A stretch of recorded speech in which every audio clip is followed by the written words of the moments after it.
Coming up on the October 11th edition of Carolina Week. A flu vaccine shortage has many local residents willing to go to great lengths and wait in long lines to get a shot. Next time you're rushing across campus, you might want to think twice before stepping outside the white lines. The Heels crossed the yard lines again and again on Saturday, but could Carolina sack it to state in the end? That and a rest of a busy weekend in sports. Plus your midweek forecast as we head toward fall break. Carolina Week starts now.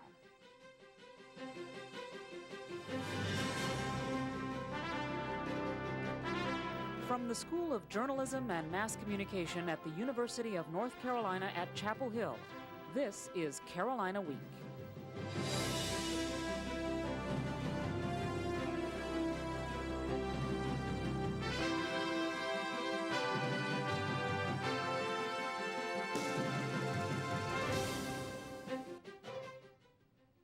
Good evening and welcome to the Monday edition of Carolina Week. I'm Joe Mott. And I'm Courtney Robinson. As we head into the fall and winter, lots of us start doing what we can to keep from getting sick. That might be more difficult now because there's a shortage in the flu vaccine. It's a shortage that has some people in the Triangle scrambling to find a place to get the shot.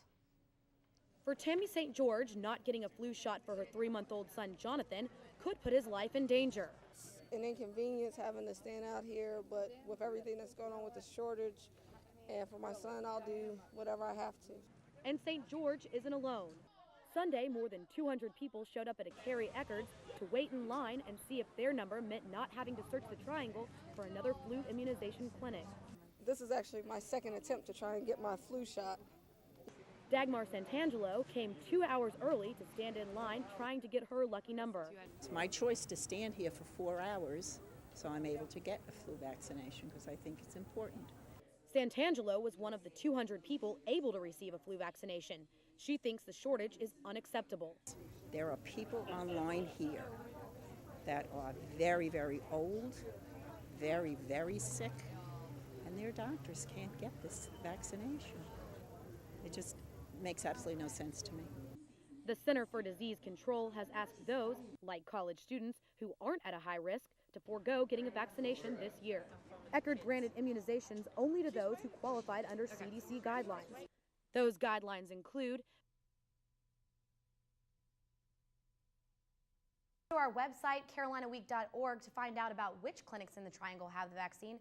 The CDC also gave some tips on how to prevent catching the flu, especially if you don't get a shot.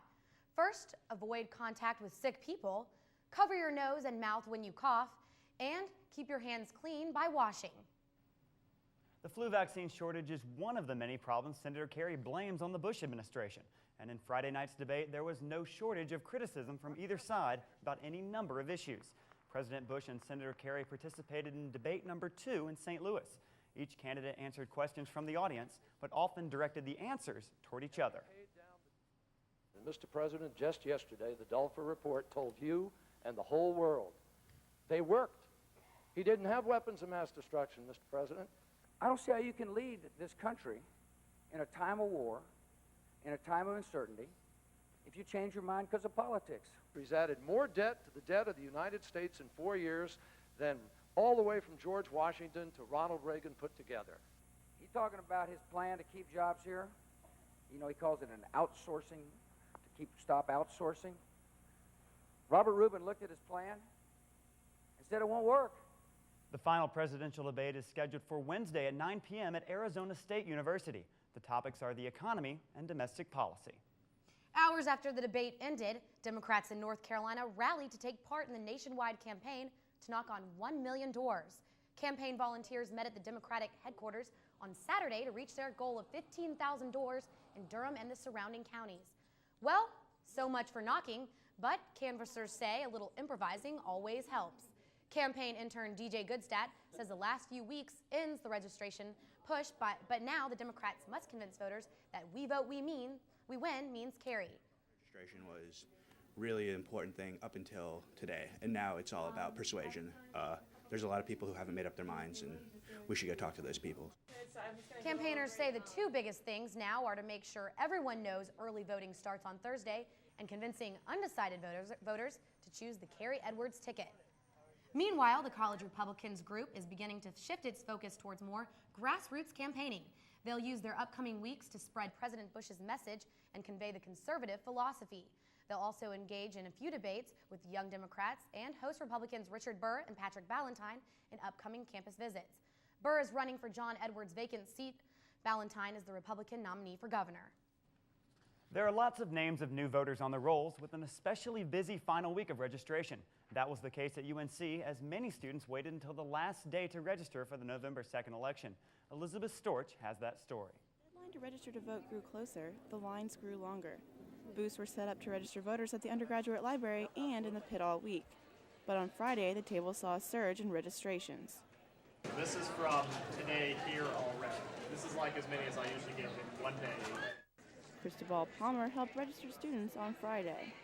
People are procrastinators when it comes to registering a vote. Today, already we've broken our records. We're only, it's just past noon, and we've already shattered our one-day record. We had been doing about 60 to 70 a day kind of throughout the semester. And last week or so, we've been over 100 every day. When asked when they registered to vote, many students had waited until the last week. And how long ago did you register? Like 3 days ago. I registered on Wednesday, October 6th, 2 days ago. But the majority of students registered in town because they were more familiar with the local political scene. I wasn't able to go home on November 2nd to vote, so I had to register in Orange County. Those who helped register students this week all had one thought in common. Registering to vote is one thing, and that's great, but it doesn't matter if you don't actually show up to the polls. So the big emphasis is if you're registered, you need to get out to the polls to vote. In Chapel Hill, I'm Elizabeth Storch, Carolina Week. People registered in Orange County can vote early at the Moorhead Planetarium from October 18th through the 30th. Well, in an effort to stop jaywalking and promote safety at crosswalks, Joe, as you found, officials aren't only handing out t-shirts, they could soon be handing out tickets. That story when we return.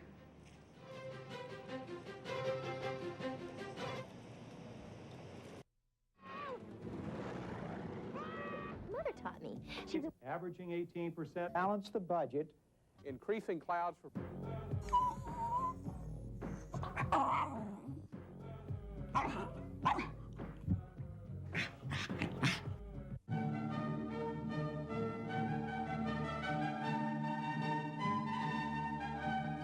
UNC TV. Your remote stops here. It's springtime in the forest of the black-tailed deer.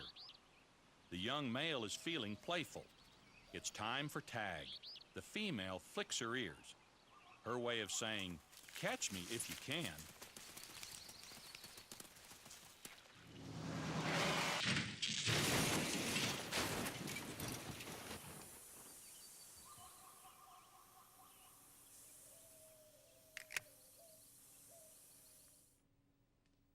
Another cause receiving a lot of attention from university officials is pedestrian safety. The UNC Highway Safety Research Center and Department of Public Safety are joining forces to make UNC's campus a safe place for both drivers and pedestrians. As part of the ongoing Yield to Heels campaign, volunteers were handing out t-shirts and informational flyers at various crosswalks on campus recently. Katie Jones thinks the effort was successful. It's been a really great response. A lot of people want to take the flyers. A lot of people want to become more aware of the laws, particularly the pedestrians. A lot of the drivers, a lot of people that have walked by today who are normally drivers really appreciate it as well. Here are some of the safety precautions for drivers. Be prepared to stop at crosswalks. Never pass cars, stop for pedestrians, and make eye contact with pedestrians. If you're on foot, look across both lanes before you cross, gauge the flow of traffic before you step out, and of course, only cross at designated areas. And what is it that makes those crosswalks so special, Joe? Well, one thing could be that if you cross between those white lines, you won't risk being ticketed for jaywalking. Public safety officials currently use t-shirts to increase pedestrian awareness, but tickets might be the method of choice in the future. Many students, like junior Erica Porch, aim for the crosswalks, but when it's convenient, cross at breaks between cars.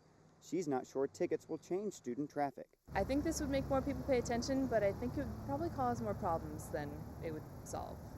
There are 3 officers assigned to traffic and pedestrian safety, and they focus on areas where cars meet busy crosswalks. Many students are convinced they cross safely, whether at designated areas or not. and say the threat of a ticket won't change that. If people started getting hit left and right, maybe I'd consider stop jaywalking, or I guess if they're handing out hundreds of tickets, I would, but so many people jaywalk, I don't see the reason to stop.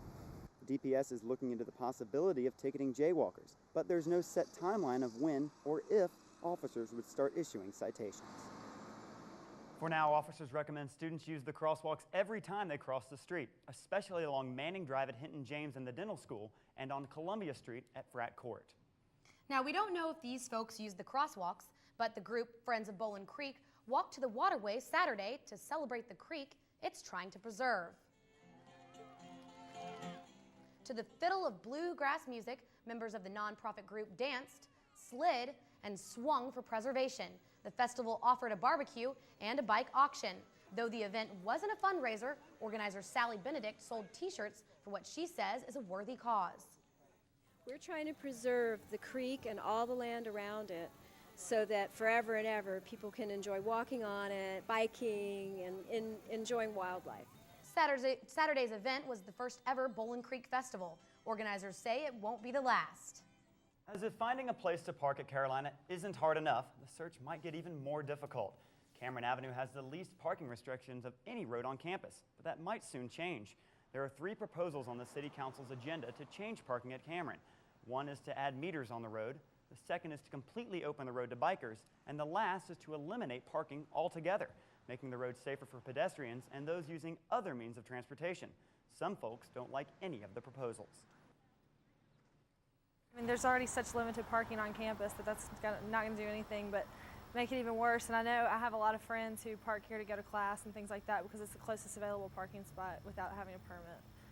Cameron attracts a lot of people looking for a place to park. Officials estimate that meters would generate $67,000 to $87,000 a year. Wow. Well, weathercaster Rob Ellis joins us now with the weather.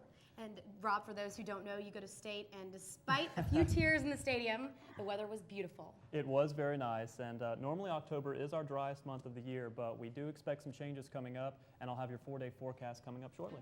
Thanks, Rob.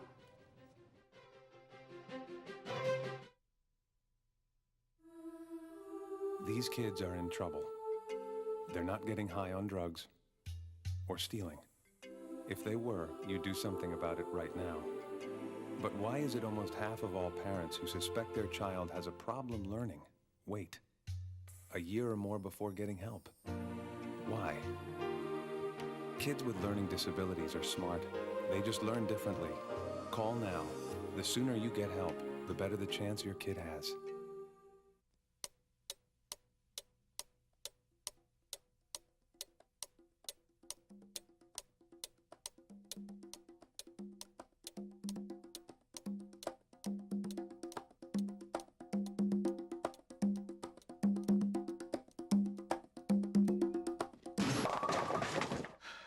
I just dropped 32 pounds this year, and boy, do I feel better. Drop it. See how good it feels.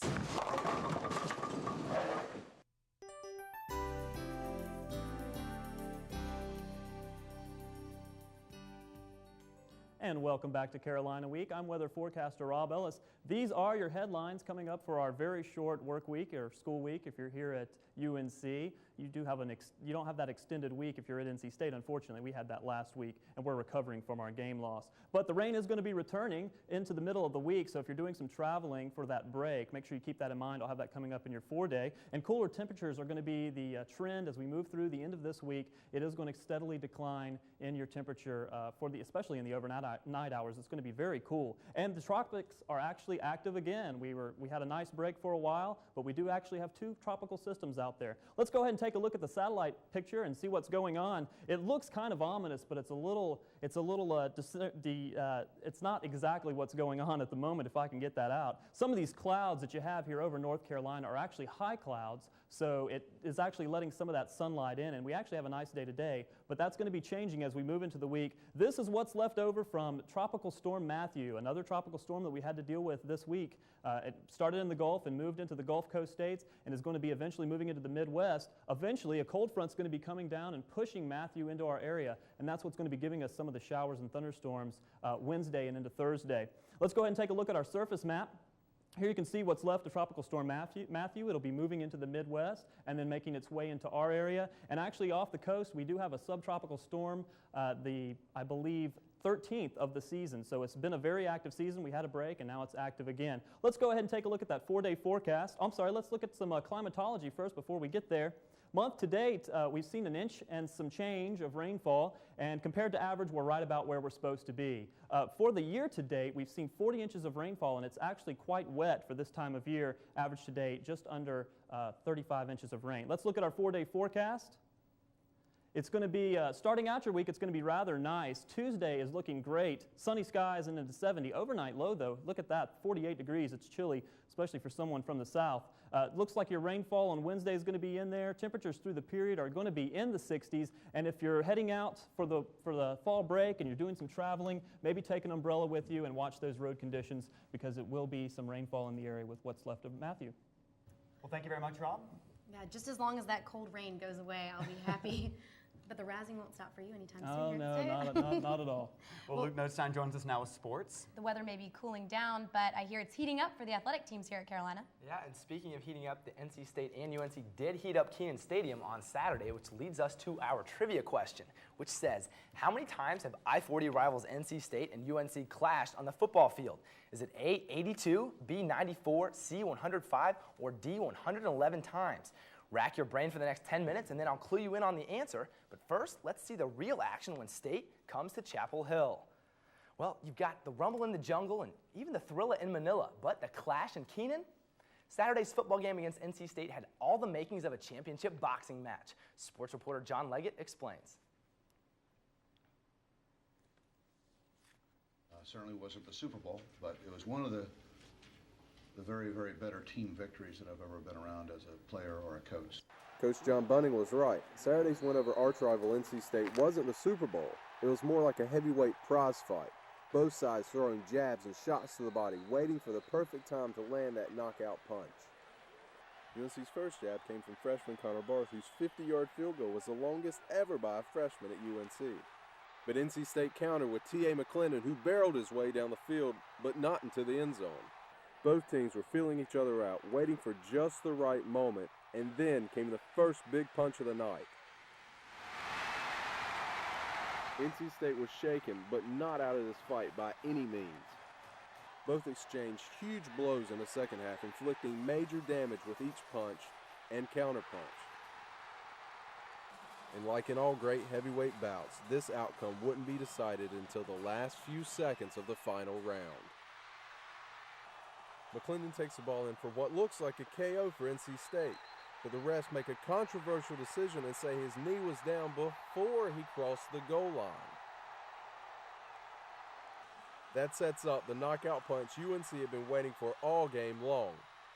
Down goes Frazier! Down goes Frazier! Malik Brown was in on the tackle. How big was that play for UNC? That play, I mean, it just feels great. You know, NC State coming here, North Carolina, NC State, that's just a big rivalry around here. So anytime you beat a rival, it feels good. But there's a #1 ranked defense in the country. So, you know, to play against them and beat them at home, it feels great in front of all our fans. From ringside in Chapel Hill, this is John Leggett, Carolina Week Sports. Can you say owned? The Tar Heels have beaten the Wolfpack in 9 of the past 12 meetings between the schools. Well, from throwing the pigskin to swinging the driver, the Tar Heel golf picked up where football left off. Carolina blue flag waves over Finley course at the Franklin Street Partners Invitational. Early on, UNC's short game is, well, just a bit short. Sophomore Martin Uretha digs himself out of a bunker, and this isn't the only birdie seen on the course. Junior Jonathan Jackson, well, the bird is the word, drains the long birdie putt here, adding to his several during the afternoon. Men's team finishes first, and individually, Tar Heels Uretha takes second place, and Walk-On Johnson gets third. After 2 losses, Coach John Inman says the Heels played strong at home. This week, you know, hey, we're at home, we need a little home cooking, and the guys, you know, they all played well. They all stepped up and played the way they know how to play and the way they know how to play this golf course. Well, the Lady Tar Heels were teed off by their performance. Beth Marushak keeps the Heels alive with putts like this, but has to withdraw in the second round because of severe back pain. So it's left up to sophomore Katie Miller to keep Carolina on the green. But Miller finishes only 12th individually, and the team's 6th place finish won't be gaining the Heels one of, well, these souvenirs. 4. The men's field hockey team goes for its 4th straight win in ACC play on Sunday. Actually, this is the ladies' field hockey team. But will they be caught in the wake of the number 2 ranked Demon Deacons?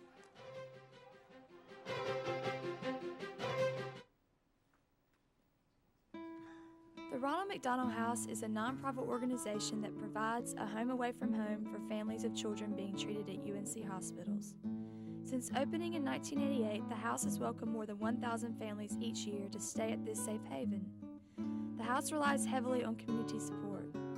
How can you help? Become a volunteer. Help the house that love built. The Ronald McDonald House, the house with a heart. For the 1.3 million children living with AIDS, we can do more than just learn the facts about HIV. Through Caring for Kids 101, a campus outreach program, college students nationwide are helping to end this deadly disease. Half of all newly infected people are under the age of 24. Your assignment, get involved with Caring for Kids 101. Every child deserves the chance to live a healthy life. Support the Elizabeth Glazer Pediatric AIDS Foundation.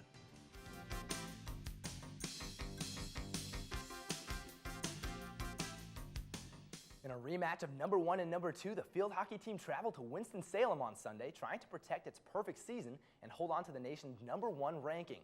Reporter Wes Wilson has the story from Wake Forest. Perfection, by definition, is nearly impossible to obtain.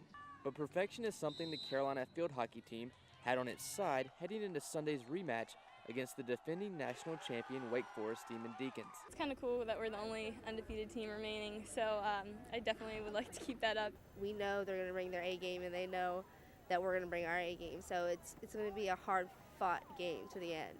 I mean, Wake's a great team, and it's going to be a dogfight. A dogfight was right.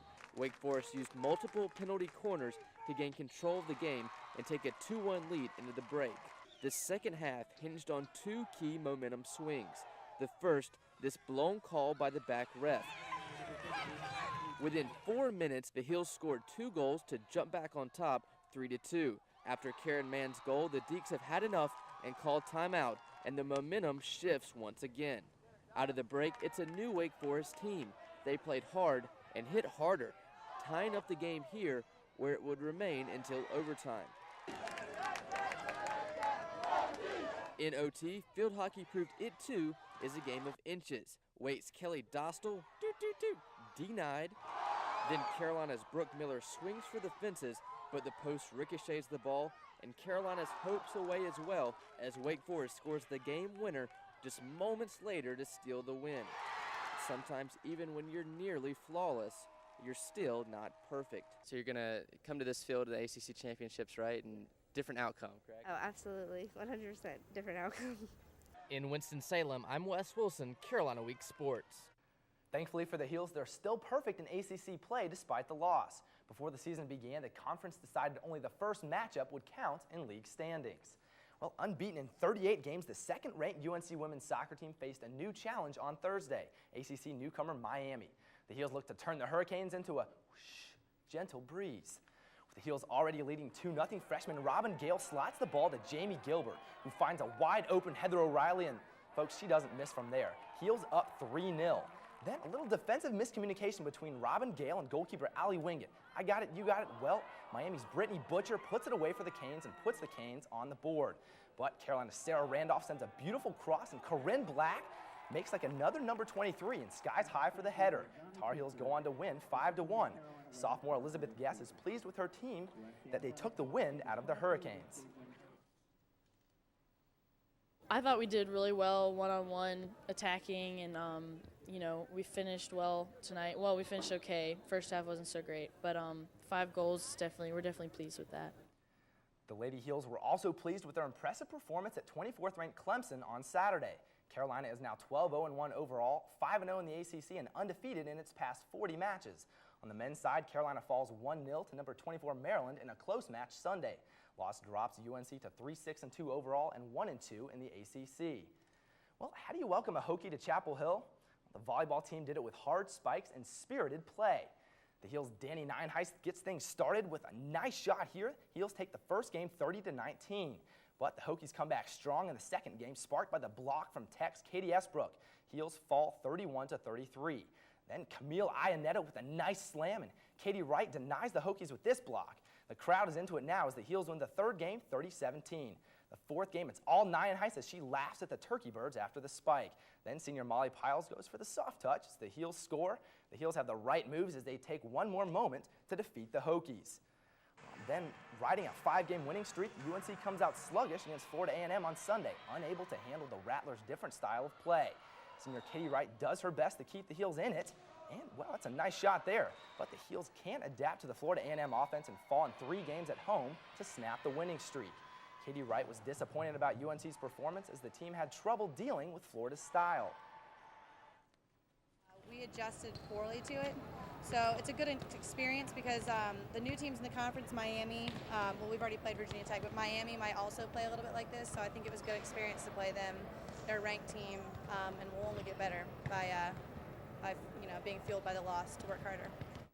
Well, guys, busy weekend in sports, but quite an exciting weekend, especially with that win. So do you guys have an answer to our trivia question? We're not entirely sure we want to answer this. I know the Heels may have won the last 9 out of 12, but how many more could it be than that? It seems like in the past 4 years, we've won 2 and 2, but it seems like losing the past 2, it's been difficult. But hey, we'll guess was it 105?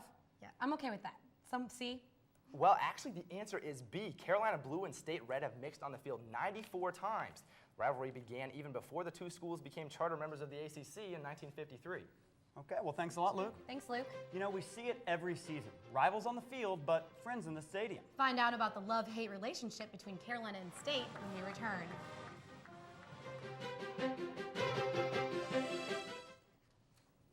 was money.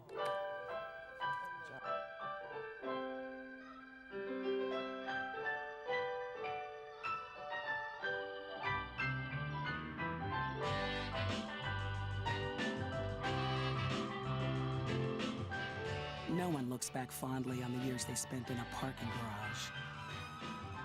When we lose a historic place, we lose a part of who we are. Help protect historic places in your community.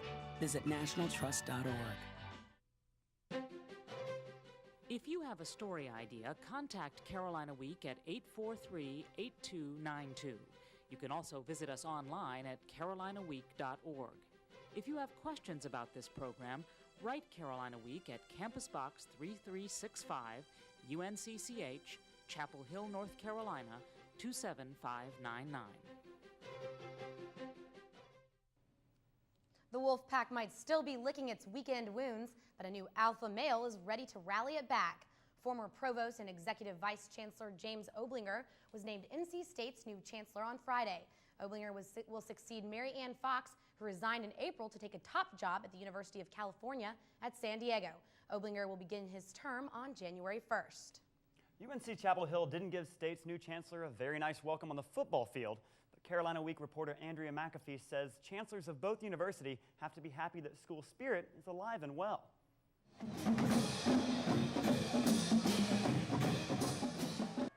The sounds of the Carolina fight song were heard, but State fans made sure they showed up to support their team. UNC Chapel Hill took on NC State in football on Saturday. The rivalry between the Tar Heels and Wolfpacks is nothing new. For many years, these fans have had extra school spirit when it comes to playing each other. But how does it feel to be a UNC graduate and a father of children from rivalry teams?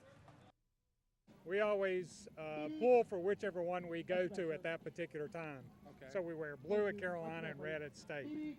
One thing is for sure, the Tar Heel and Wolfpack rivalry will be one tradition that goes on forever. In Chapel Hill, I'm Andrea McAfee, Carolina Week. I have sock extenders. Yeah, I saw one guy who was really confused. He had on a Carolina blue shirt and a State hat. That's right. Well, that does it for this edition of Carolina Week. Thanks for joining us, and be sure to watch on Wednesday. Good night.